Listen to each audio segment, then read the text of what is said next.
Meus amores, eu tô aqui na lojinha, gente, tá tudo fechado e tá apagado aqui porque eu tirei a luz daqui, ó. Eu vou colocar outra luz, tá certo? Mas olha, eu vim mostrar pra vocês os kitzinhos que eu fiz. Eu fiz esse kit aqui de R$ 22, né? Eu já tenho a embalagem. A caixinha, essa caixinha aqui é aquela caixinha do sabonete da Natura. É que vem 3. Aí eu coloquei aqui um gel para cabelos e 2 sabonetes, tá? Esse kit aqui tá por R$ 22. Eu tenho esse kit aqui também, gente, que já faz algum tempo que já tá montado. Eu não sei se eu vou mudar ele, mas é um copo da princesa e o sabonete. Aí tá por 15. Aí aqui tem essas coisinhas aqui, tá bom?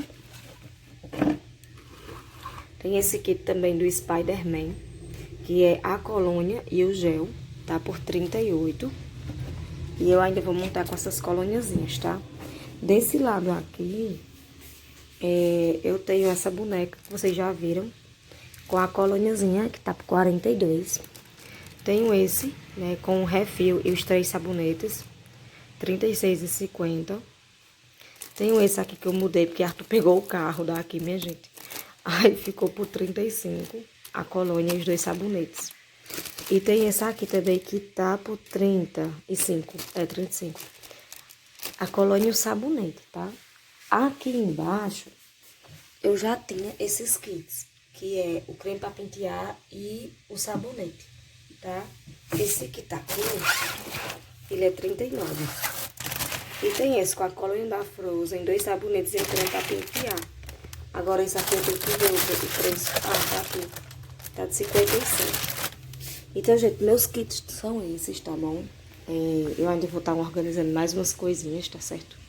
Ah, sim, tem esse outro kit que eu fiz. Com o copinho da Minnie, a colônia para menina da Minions e o brilho labial. Por 47, tá? E aí tem esses kitzinhos assim já pronto, que é da Blossom. Esse aqui é da Blossom, que ele é bem bonitinho, tá? Tem essa maletinha que eu pretendo formar alguma coisa com ela. Tem essa bolsa aqui que ela é unitária mesmo, ó. Que ela é da Boticária, ela é holográfica, bem linda. Aí tem esse aqui. Gente, aí vamos lá. Pra incentivação pro sorteio, eu disse que era 2 sorteios, o de menina e o de menino, né? O de menina eu vou sortear essa coluninha com esses livrinhos que tem na Avon. É o kit completo.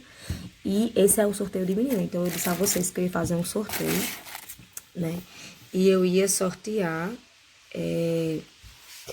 2 sorteios, um pra menina e um pra menino, pra quem comprasse aqui na loja. Então, os brindes vão ser esses aqui, tá certo?